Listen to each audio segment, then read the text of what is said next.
welcome to episode 155 of the CRICKETher Weekly. We should say, first of all, that we are recording this on Friday because I am off to Canada for a week. Well, that sounds exciting, Raf. Will you be going to any ice hockey games by any chance?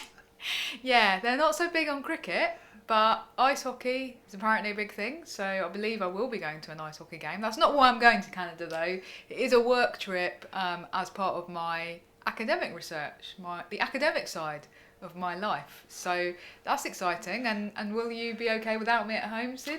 I think I'll survive, but we'll look forward to hearing all about it when you get back, Raf. Good. Now, that's like a nice cup of tea you've got there, Raf. Ah, well, Sid. Guess what? It's actually coffee. Coffee this week. Boundary Breaker coffee. So the people from the Cricket Coffee Co. were kind enough to send us a free packet of Boundary Breaker coffee, named after Enid Bakewell, who was a pioneer of cricket and a pioneer of coffee, apparently. And 50% of the profits from this coffee goes to support the MCC Foundation, who do great work. And you saw some of the work of the MCC Foundation when we were in South Africa. You may remember from the vodcast a couple of weeks ago that they've been running programs in South Africa to help kids in the townships in South Africa. So yeah, a great cause, and you can get your packet from the Cricket Coffee Co. And thanks to them for the freebie. Yeah, buy the coffee. It smells delicious and it tastes delicious as well. Good. Now, on to the cricket. Yeah, well, we have just watched another game in the WPL. They're coming thick and fast, and it's been it's been a few days since we recorded our last podcast where we kind of talked about first impressions of the tournament. So we've had a bit more time to get into it now. Sid, have you got any more thoughts so far? Overall thoughts? Well, I've certainly been really enjoying it. It's been great to have that appointment of view. We talked about that back during the 100, and I know that this is considered and the appointment of view is considered a big thing for the TV people because you get people tuning in at the same time every day, and that's been fantastic. I've enjoyed tuning on. I've been kind of doing my day job at the same time, but keeping the cricket chugging along in the background. It's been great to watch, and it's certainly it's been an interesting tournament. It's very much turning into a batsman's tournament at this stage. The commentators, and Kate Cross in particular, has been saying, I think that it might turn into a bowlers tournament later on as the pitches start to, obviously they're using the same two stadiums for the entire tournament. Although Kate Cross has been saying that she's quite relieved to be up in the commentary box and not out there playing and trying to bowl in these conditions. Well, yeah, I mean, of all the English bowlers, Kate Cross is probably the one that's done her reputation the most good in the past. She's been excellent in the commentary box. It's been great to hear her over there, along with plenty of Indian colleagues and voices that we don't hear so much. So yeah, and have you got a team yet, Sid? I haven't really, no. I'm sort of feeling like I'm gradually getting to know the teams, but I don't think I'm rooting for a particular one at this stage. But I'm loving the cricket. I've picked a team. Oh, RCB have the best uniform, so that's the one I've gone for. They've got those glittery silver labels on their backs. It's all about the bling, Raf. Well, you say that, but it's as good a reason as any. Okay. Now, we have to some extent been on England watch because that's our particular interest. I've been really interested to see that both Heather Knight and Alice Capsey have bowled in this tournament. Now, they're obviously, Heather Knight is not the captain of her team, so she is being told to bowl, and that's been really interesting to see her in a different role because she didn't bowl in the World Cup. There were questions about whether Alice Capsey would be able to bowl and should bowl again after her shoulder injury. Doesn't seem to be any problems with that shoulder, as I think I tweeted the first time I saw her bowl in the WPL.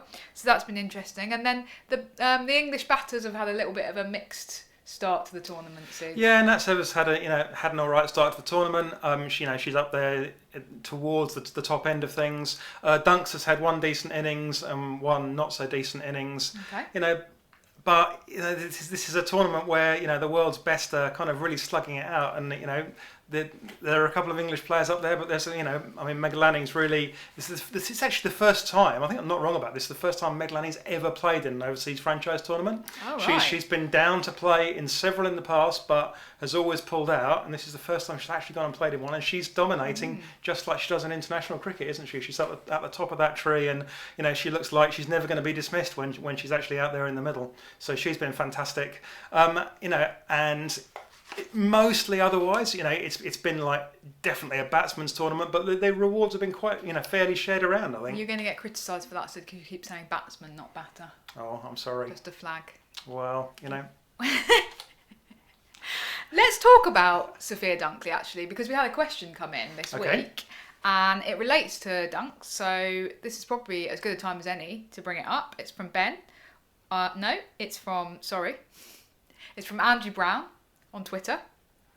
A bit off topic, but I can't help noticing that Sophia Dunkley seems to have had a change of tactics and is now looking to go at 200 at least in T20s. It seems to suit her a lot better than the more cautious approach that she was taking. Do you think this is a result of John Ball, just for form returning, or is it something else? Well, one really interesting question is to what extent is this actually true? Sophia's numbers, when you look at them, are actually really interesting in T20 international cricket. So I looked at just her England numbers. And in fact, if you look at every innings that she's played, then her strike rate is pretty even. It goes up a little bit from the beginning of her career. Don't forget the beginning of her career was back in 2018 at the World Cup in the West Indies. Oh yeah, of course it was. And obviously she's played a lot more matches over the last couple of years, but she's only seen a little bit of an uptick in her strike rate.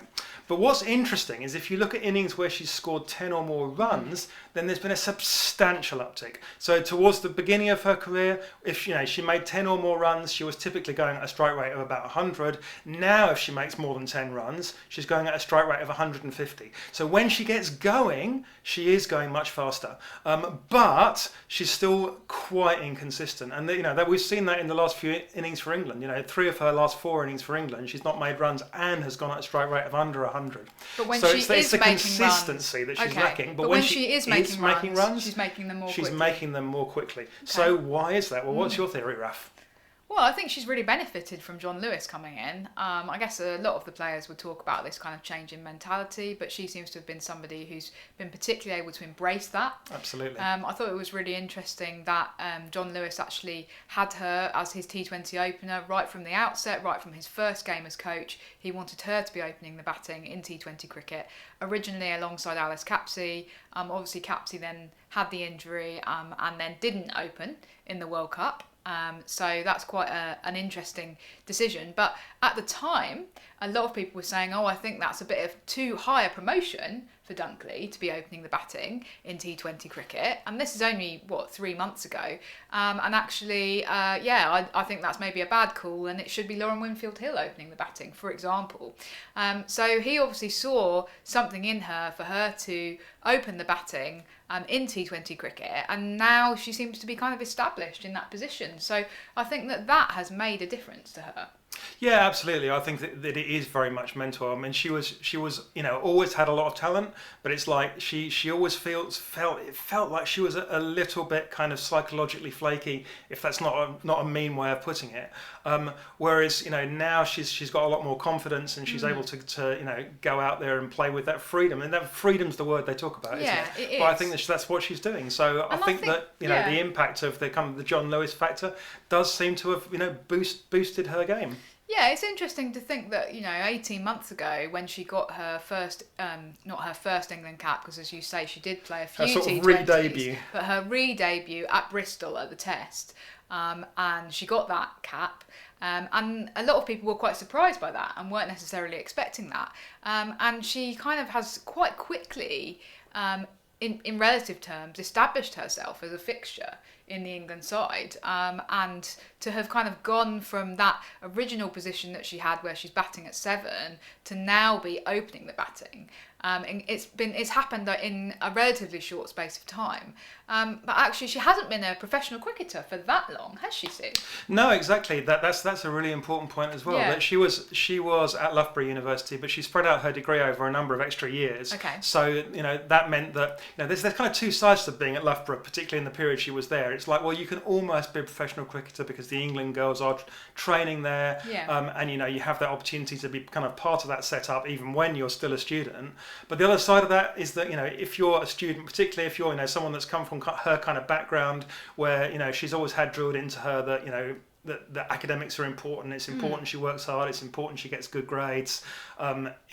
Then you've always got that nagging at the back of your mind. Whereas in the last couple of years, obviously since she's finished her degree, she's had that kind of freedom to just focus completely on the cricket. And yeah, that also seems to have done her a lot of good. And also be bumped up to one of those central contracts. Well, of course, yeah. I mean, again, that does make some difference, to the kind of security that you have, and to your feeling of general well-being. Yeah, and given her the opportunity now to go and shine in overseas leagues. Yeah, and she's shown that she can do it if she can just develop that little bit more consistency. Yeah, and then she's really at that crossroads that kind of Nat Siver was at, in sort of 2017, 2018, where she was already a good player, but if you want to make that last little step to be a great player, then you have to have that consistency, and that's what she's still just about lacking. But she's got the opportunity to make that step up in the next couple of years, and it'll be really interesting to see if she does.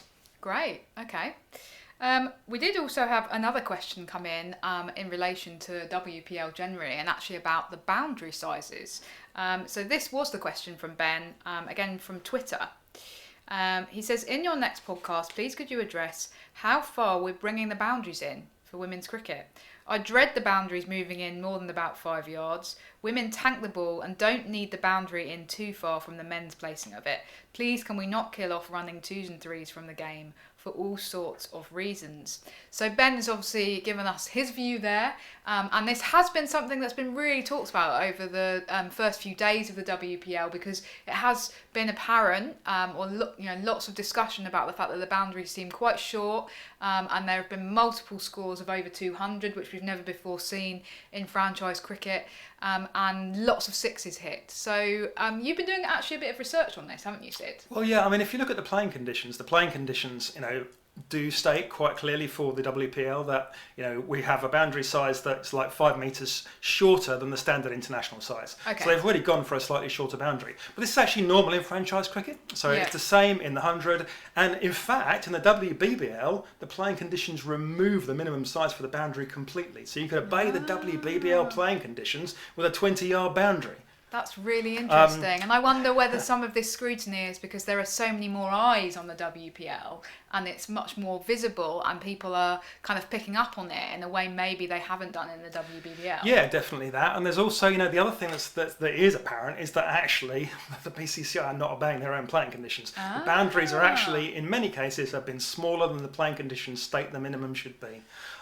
So there's no doubt that the boundaries are small, and there's no doubt that changes the game. I think that the difficulty here is who's in control of this situation. There was actually some fuss last summer during the 100, and there was a Thunder game in particular at Old Trafford. No, Manchester Originals. Not Thunder. Sorry, Manchester Originals. I apologise.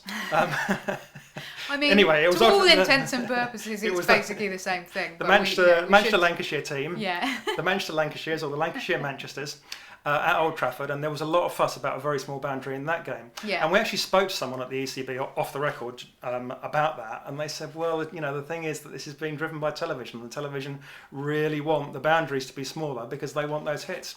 And a lot of what's going on here is probably to do with that. That the television company, have paid a lot of money for this. They need to get subscribers. They need the social media clips that show balls going over boundaries. In order to get those subscribers to kind of bring in those more casual fans, because unfortunately it's not really about us anymore. It's not about Ben and you and me. It's about bringing in the fans that the extra fans that they want. The hardcore fans don't matter anymore because we're going to watch it anyway. So what they want is to see the ball going over the boundary, and if they feel they're going to get more of that from a smaller boundary, then that's what they're going to do, because those social media clips, nobody cares whether or not it's gone 65 metres, 75 metres, 85 metres. They care about the fact that the ball's gone over a red Toblerone marker. And there's something about the way that hitting a six is celebrated as well, isn't there? With kind of those fireworks or those flames that go up at 100. Yeah, and they sort of have a gun sound effect they show on the replay. So the replay comes in and it's like, yeah, exactly. pings So they're making a big deal of it, and I think that you're right, and it's something that to some extent we also identified in the bit of research that I did on the 100, that there's a bit of a clash going on between the expectations of your established supporters of cricket, who in this particular case would actually not support shortening the boundaries because they kind of appreciate the nuances of the game, and they realise that, for example, they appreciate watching players run 2s and 3s. And we're totally on board with that. If you're a brand new fan, though, you don't care about that because you care about the excitement and the kind of bish bash bosh, and you want there to be those flames shooting up as many times as possible because you have less of an expectation about what you're going to see. And so, as you've said, actually, for the TV companies and probably for the BCCI with this new competition, they're trying to attract new fans. They will cater for that market rather than for the established market because, let's be honest, none of us are going to ditch women's cricket because the boundary sizes are too short. Yeah. That's not going to happen. So it's kind of win-win for them because they're not going to get rid of any fans. They're just going to bring in new ones. So I think that's what's going on, definitely. Now, the one set of people it might not be win-win for, however, this is an interesting thing, I think, is the Indian cricket team themselves, because if the WPL is the kind of the training ground on which they are, nurturing the next generation of talent, those new Indian batters, are coming in and learning the skills of the game on this training ground, I predict that a lot of Indian batters will be caught on the boundary at the next World Cup because they'll be used to playing boundaries that are 48 metres and suddenly the boundaries are going to be 58 metres and they won't be able to make boundaries they thought they were going to make. So that'll be really interesting to see. Is this going to actually damage the ability of the Indian cricket team to be able to control their boundary hitting at the next World Cup? We'll see. Yeah, that is really interesting. But maybe the BCCI will just campaign for the international boundary sizes to be shorter potentially. Maybe they will. We did see a few years ago in England there was some controversy when Mark Robinson first became coach, and there was that series against Pakistan in the summer of 2016, and the boundaries were really short. Yeah, Worcester in particular. Yeah. We spoke to Mark Robinson after that, and he pretty much said, "Well, I want to give the players confidence. Yeah. I'm trying to develop these players Exactly. and give them." Make them believe that they can hit those sixes. boundaries. Yeah. So. And maybe that's what the BCCI are going to do as well. And actually, it won't have the impact that you've suggested. I think it's a really interesting point of discussion, and I guess that the debate will rumble on. It will. Anyway, we're going to keep tuning in. Thank you for tuning in to the CRICKETher Weekly, and we'll see you in a little over a week's time when I'm back from Canada. Bye for now. Bye.